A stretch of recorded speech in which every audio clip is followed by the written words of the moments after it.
বলতেছে আল্লাহর কাছে যত চাওয়া আছে, যত প্রার্থনার বিষয় আছে, তোর মধ্যে 1 নাম্বার প্রার্থনার বিষয় হলো ঈমান, ঠিক কিনা?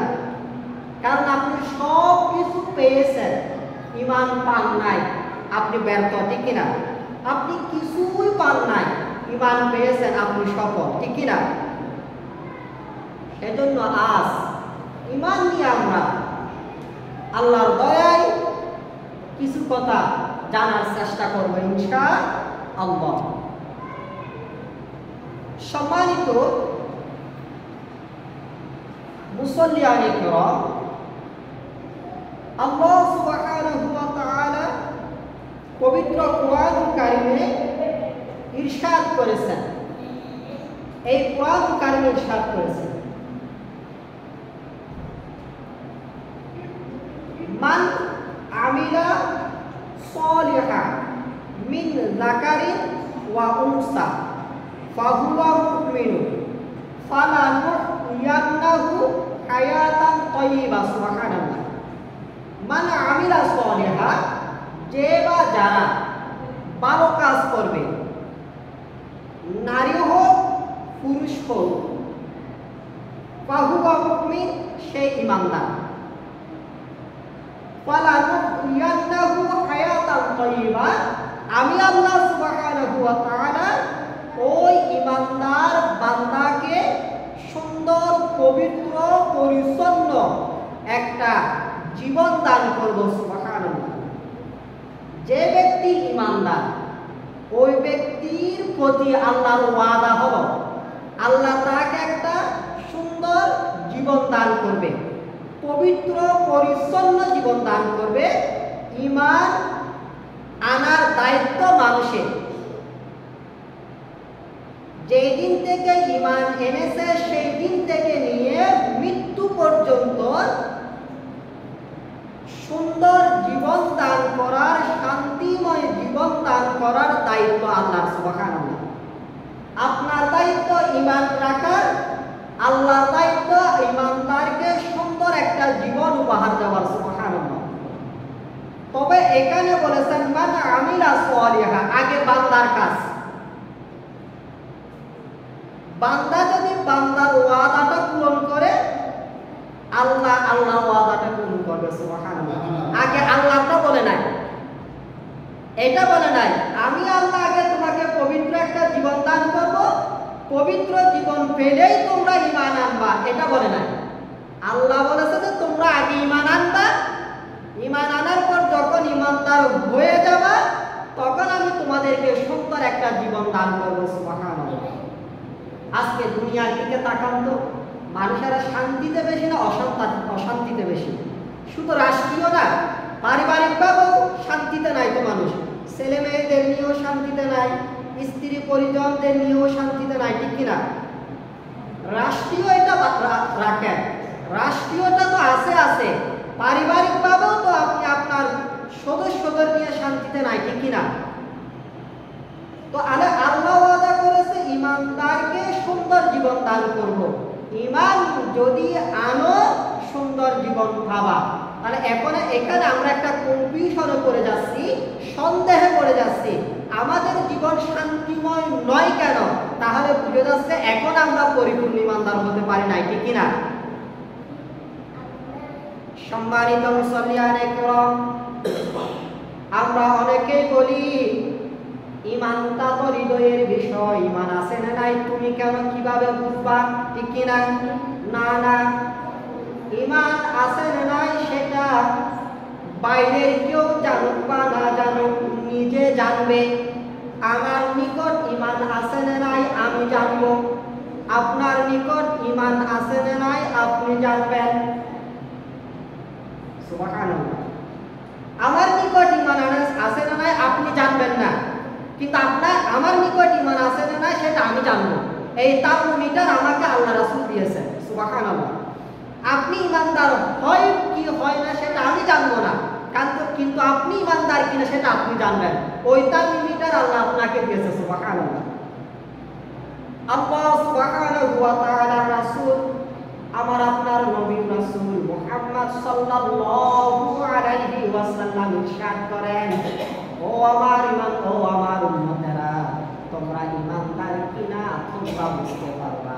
ইদা সারওয়াতকা হাসানাতুকা, ভালো কাজ যখন তোমাকে আনন্দ দেবে, ভালো কাজ যখন তোমাকে আনন্দ দেবে। ইদা সারওয়াতকা হাসানাতুকা ওয়া সাআতকা সাইয়্যাতুকা, খারাপ কাজ যখন তোমাকে কষ্ট দেবে, বুঝতে পারবা তোমার কাছে ঈমান আছে। সুবহানাল্লাহ। তাহলে আর বুঝার জন্য তো বাইরে যেতে হচ্ছে না, আপনি আপনার কাছে ভালো লাগতেছে কি লাগতেছে না সেটা আমি জানি না, আপনি তো জানেন।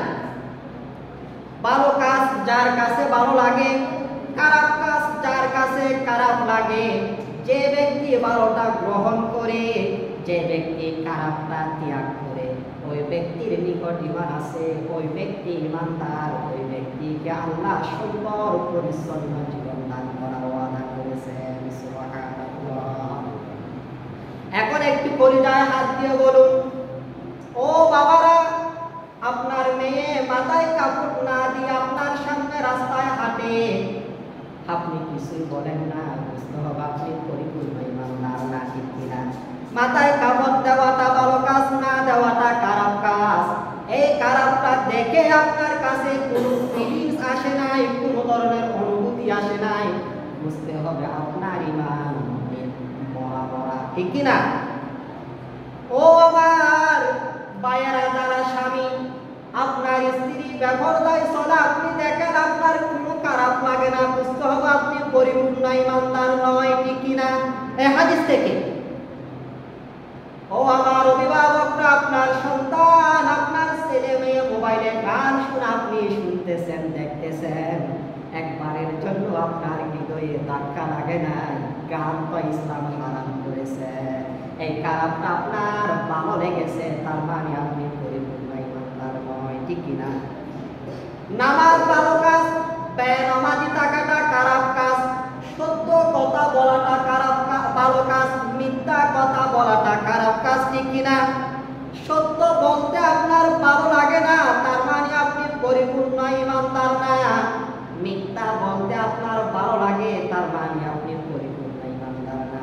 আল্লাহর হাবিব বলে দেন, ইদা সারওয়াতকা হাসানাতুকা ওয়া সাআতকা সাইয়্যাতুকা ফাআনতা মুমিন। যার হৃদয়ে ভালোটা ভালো লাগে, খারাপটা খারাপ লাগে, তার হৃদয়ে ঈমান আছে, সেই ব্যক্তি ঈমানদার। সুবহানাল্লাহ। আমার ঘরে আপনার ঘরে ইসলাম বিরোধী কাজ কর্ম চলে, আমি রয়েছি, আমার খারাপ লাগে না, আমি বাধা দিই না, আমি পরিপূর্ণ ঈমানদার নই। এরপর দেখেন আল্লাহর হাবিব ঈমানের স্তর হচ্ছে তিনটি, 4 নাম্বার কোনো ঈমানের স্তর নাই। কয়টি পর্যন্ত? 3টি। 1 নাম্বার স্তর, 2 নাম্বার স্তর, 3 নাম্বার স্তর। 1 number category, 2 number category, 3 number category. ঈমানের কোনো 4 নাম্বার ক্যাটাগরি নাই। এই 3টা ক্যাটাগরির মধ্যে, এই 3টা স্তরের মধ্যে, 3টা শ্রেণীর মধ্যে আমি আপনি থাকলে, ঈমানদার না থাকলে, ঈমানদারের বেশতারি বেঈমানওয়ালা। ও দুনিয়ার মানুষ, কত কিছু না নিয়ে আমরা পড়ে থাকি, ঈমান কি জিনিস এটা জানিও না, জানতেও চাই না, যার কারণে জাহান্নামের আগুন আমাদের দিকে দাও দাও করে আসতেছে, ঠিক কিনা? দেখেন ঈমানের স্তর 1 নাম্বার কি? আপনার কাছে ঈমান আছে না নাই আপনি বুঝতে পারবেন। আপনি 1 নাম্বার ঈমানদারের মধ্যে নাকি 2 নাম্বার ঈমানদারের মধ্যে নাকি 3 নাম্বার ঈমানদারের মধ্যে নাকি ঈমান নাই তাদের মধ্যে আপনি বুঝতে পারবেন। দেখেন, হৃদয়ের কান দিয়ে কথাগুলো শুনবেন, আমার কথা নয়, আল্লাহর হাবিব মুহাম্মদ সাল্লাল্লাহু আলাইহি ওয়াসাল্লামের কথা। হযরত আব্দুল্লাহ ইবনে মাসউদ রাদিয়াল্লাহু তাআলা আনহু, আল্লাহর হাবিবের আদরের সাহাবী আব্দুল্লাহ ইবনে মাসউদ, অনেক দেখতে পারেন, তাকে ইসলামের ফকিহ ঘোষণা দিয়েছেন আল্লাহ রাসূল সাল্লাল্লাহু আলাইহি ওয়াসাল্লাম। সূক্ষ্ম বিষয় অনুধাবন করার যোগ্যতা দিয়েছিলেন আব্দুল্লাহ ইবনে মাসউদকে। সুবহানাল্লাহ, সুবহানাল্লাহ। আব্দুল্লাহ ইবনে মাসউদ রাদিয়াল্লাহু তাআলা আনহু বলেন, আল্লাহর হাবিব মুহাম্মদ সাল্লাল্লাহু আলাইহি ওয়াসাল্লাম ইরশাদ করেছেন, মান জাহাদাহুম বিয়াদিহি ফাহুয়া মুমিন শক্তি দিয়ে দমন করে দেয়, ওই ব্যক্তি ফাহুয়া মুমিন, 1 নাম্বার ঈমানদার। অন্যায় ইসলাম বিরোধী যা তা দেখার পর হাত দিয়ে যে ব্যক্তি বাধা দিতে পারে, হাত দিয়ে যে ব্যক্তি তাড়িয়ে দিতে পারে, ভেঙে দিতে পারে, ওই ব্যক্তি 1 নাম্বারের ঈমানদার। ওয়ামান জাহাদাহুম বিলিসানিহি ফাহুয়া মুমিন, আর যে ব্যক্তি জবান দিয়ে প্রতিবাদ করতে পারে, মুখ দিয়ে ভাষা দিয়ে প্রতিবাদ করে অন্যায় দেখার পর, ওই ব্যক্তি 2 নাম্বারের ঈমানদার। ওয়ামান জাহাদাহুম বিকলবিহি ফাহুয়া মুমিন, আর যে ব্যক্তি হৃদয় দিয়ে অন্যায়কে বা অন্যায় যারা করে তাদেরকে ঘৃণা করে, তারা 3 নাম্বারের ঈমানদার। লাইসা ওয়া যালিকা মিনাল ঈমানি হাব্বাতুন খারদালিন, এই 3য় নাম্বারের ঈমানদারের মধ্যে যারা নাই, তাদের মধ্যে কিঞ্চিত পরিমাণ ঈমান নাই। লাইসা ওয়া যালিকা মিনাল ঈমানি হাব্বাতুন খারদালিন, খারদাল মানে সরিষার দানা পরিমাণ। যে ব্যক্তির মধ্যে এই 3টি গুণের একটিও নেই, ওই ব্যক্তির কাছে বিন্দু পরিমাণ ঈমান নাই। এখন দেখেন তো, আপনার কাছে প্রশাসনিক ক্ষমতা নাই, এই জন্য গানের আড্ডা আপনি হাত দ্বারা ভাঙতে পারতেছেন না, ঠিক কিনা? আপনার কাছে তো জবান আছে, আপনি তো অন্তত পক্ষে আপনার কলিজার টুকরা সন্তানকে মুখ দ্বারা বাধা দিতে পারতেন, ঠিক কিনা? মুখ দ্বারা বাধা দিতে পারতেন। যেহেতু মুখ দিয়ে বাধা দিচ্ছেন না, তার মানে আপনি মুখ দিয়ে বাধা দিলে 2য় নম্বরের ঈমানদার। হাত দ্বারাও প্রতিবাদ করছেন না, অন্যায় দেখার পর মুখ দ্বারা প্রতিবাদ করছেন না, অন্যায় দেখার পর হৃদয় দিয়েও ঘৃণা করতেছেন না অন্যায় যারা করে তাদেরকে, তার মানে আপনি ঈমানদার নয়। ওয়ালাইসা যালিকা ওয়ালাইসা ওয়া যালিকা মিনাল ঈমানি হাব্বাতুন খারদালিন। অন্যায়কে ঘৃণা করতে হবে, ঘৃণা করাটা আযাবুল ঈমান, একেবারে দুর্বল ঈমানের পরিচয়। এখন আমরা অন্যায়কে ঘৃণা করি না, অন্যায় করার জন্য সহযোগিতা করি, ঠিক আমরা সহযোগিতা করি। আর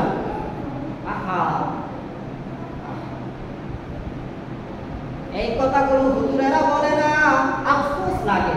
আল্লাহর হাবিব বলেছেন যে এমন একটা সময় আসবে, যে সময় ইসলাম নামে মাত্র থাকবে, কোথাও ইসলামের কোনো প্রয়োগ থাকবে না।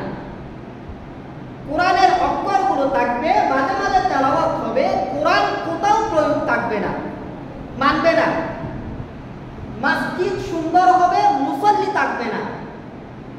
ওই সময় আলেমগণ হবে আসমানের নিচে জমিনের উপরে সবচেয়ে খারাপ। তাদের থেকে কোরআন হাদিস আসবে না, সুন্দর সুন্দর দলীয় কথা আসবে। তারা নিজেরাই দলের দিকে যাবে, মানুষদেরকেও দলের দিকে রাখবে, কোরআনের দিকে হাদিসের দিকে কেউ রাখবে না। ওই সময় যারা দলের দিকে ডাকে, নিজেরাও দলের দিকে যায়, আরেকজনকেও দলের দিকে ডাকে, কোরআন হাদিসের দিকে ডাকে না, আসমানের নিচে জমিনের উপরে এদের থেকে খারাপ মানুষ আর কেউ নাই। আলেমদের বলছে ওরাই উলামাউহুম শাররুন মান তাহতা আদিমিস সামাই, আসমানের নিচে এরাই সবচেয়ে খারাপ মানুষ। আবার তারা নিজেদেরকে ঈমানদার আমরা দাবি করতেছি, ঈমান কাকে বলে জানি না, এই জন্য দাবি করতেছি যে, ঠিক কিনা? আল্লাহর হাবিব মুহাম্মদ সাল্লাল্লাহু আলাইহি ওয়াসাল্লাম ইরশাদ করেন, মান রাআ মিনকুম মুনকারান ফালইউগাইয়িরু বিয়াদিহি, যে ব্যক্তি অন্যায় দেখার পর হাত দ্বারা প্রতিবাদ করে, ওই ব্যক্তি 1 নম্বরের ঈমানদার। ফাইল্লাম ইয়াস্তাতি ফাবিলিসানিহি, যার হাত দ্বারা প্রতিবাদ করার ক্ষমতা নাই কিন্তু মুখ দ্বারা প্রতিবাদ করে, ওই ব্যক্তি 2য় নম্বরের ঈমানদার। ফাইল্লাম ইয়াস্তাতি, যার পক্ষে মুখ দ্বারা প্রতিবাদ করার ক্ষমতা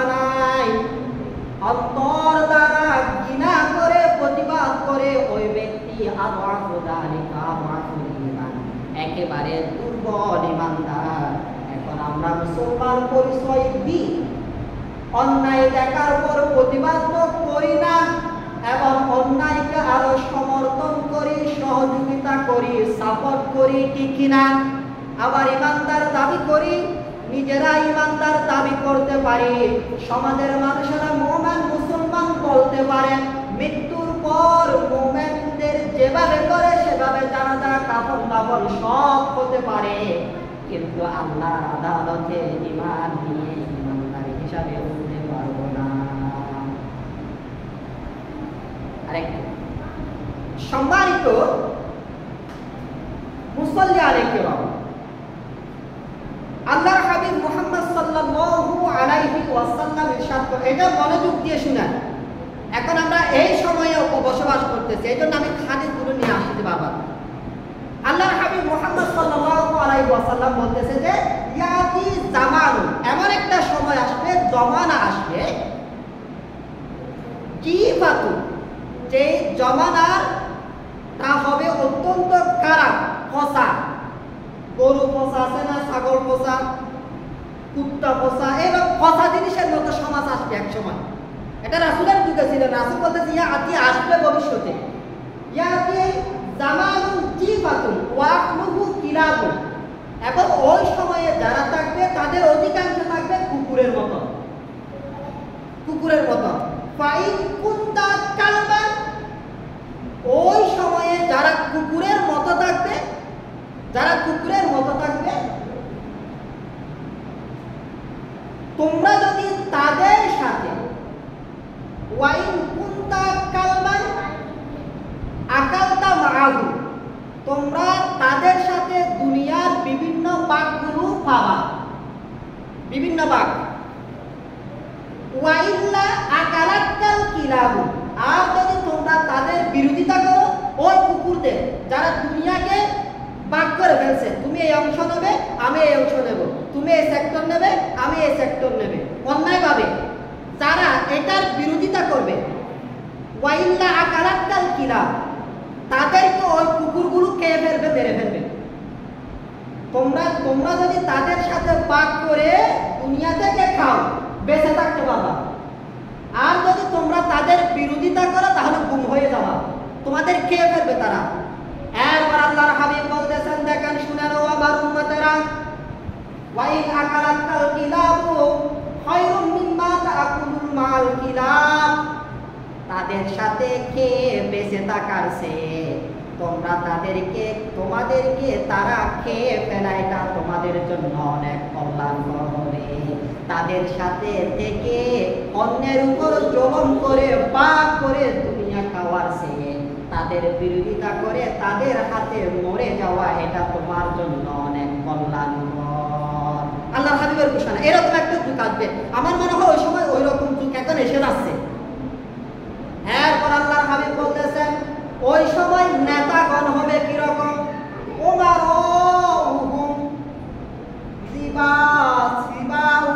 ওই সময় নেতাগণ হবে হিংস্র প্রাণীর মতো, ধরবে আর খাবে। হিংস্র প্রাণী, কতগুলো কি হিংস্র প্রাণী আছে, জীবিত প্রাণীদের ধরে খেয়ে ফেলে। ওই সময় নেতাগণ হবে এরকম,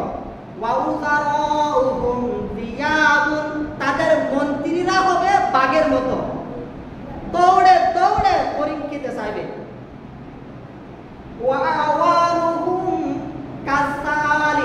তাদের সমর্থকরা, কর্মীরা হবে সুর শিয়ালের মতো, আসবে দৌড়ে খেয়ে চলে যাবে, শিয়ালের মতো। শিয়াল আপনারা দেখেন না কেমন সুর না, মুরগির ধরে চুরি করে নিয়ে যায়, ঠিক কিনা? তাদের মন্ত্রীরা, দেশ তারা পরিচালনা করবে, তারা হবে হিংস্র প্রাণীর মতো, থাবা মেরে খেয়ে ফেলবে। আর তাদের তাদের মন্ত্রীরা হবে যে কিসের মতো, নেকড়ে বাঘের মতো, আল্লাহ হাবিব বলতেছেন। এবং তাদের যারা সমর্থক, তাদেরকে যারা সহযোগিতা আর সমর্থন করে, তারা হবে যে শিয়ালের মতো। ওই সময়ের যুবকেরা হবে অত্যন্ত খারাপ, যুবকেরা। আর মুরব্বী যারা থাকবে, তারা সৎ কাজের আদায় দেবে না, ভালো কাজের আদায় দেবে না। আসো বাবা নামাজ পড়তে যাই, এটা সন্তানকে বলবে না, বাগানে পাঠিয়ে দেবে, আযান দিচ্ছে এখনো। ওয়ালা ইয়ানহাহু আনিল মুনকার, অসৎ কাজে বাধা দেবে না, মুরব্বিরা বয়স্কদেরকে বলতেছে। আল্লাহ ওয়া ইনদা যালিকা দুআউহুম, ওই সময় তোমরা চোখের পানি ফেলে ফেলে তাহাজ্জুদের সময় নামাজ পড়ে যায় নামাজে কান্নাকাটি করবা, লা ইস্তাজাবু, আল্লাহ তোমাদের কোনো দোয়া কবুল করবে না। আমার মনে হয় ওই সময় চলাছে, আমরা এত দোয়া করি, দোয়া কবুল হচ্ছে না তো কেন? আমরা সৎ কাজের আদায় দিই না, অসৎ কাজের বাধা দিই না। আমার পাশে আমার ছেলে মেয়েরা গান শুনে অন্যায় ভাবে চলে, বেপরদা চলে, আমি বাধা দিই না, ঠিক কিনা? এই জন্য আল্লাহর কাছে দোয়া করি, আল্লাহ আমাদের দোয়া কবুল করে না। ভবিষ্যতে আরো কঠিন সময় আসবে, আরো অনেক কথা আছে, ইনশাআল্লাহ কখনো সময় হলে বলবো। আল্লাহ আমাকে আমাদেরকে সত্যের উপর উপর থেকে আমাদের সামর্থ্যের ভিতর সত্যের আদেশ দিয়ে অসত্য থেকে বাধা দিয়ে আল্লাহ আপনার দেওয়া বাকি হায়াত আপনার হুকুম মোতাবেক, আপনার হাবিবের আদর্শ মোতাবেক কাটিয়ে আপনাকে সন্তুষ্ট করে ঈমান নিয়ে মৃত্যুবরণ করে আপনার নিয়ামতে পরিপূর্ণ জান্নাতি হওয়ার তৌফিক দান করুন। আমিন। ওয়া মা তৌফিক ইল্লা বিল্লাহ। আসসালামু আলাইকুম ওয়া রাহমাতুল্লাহ।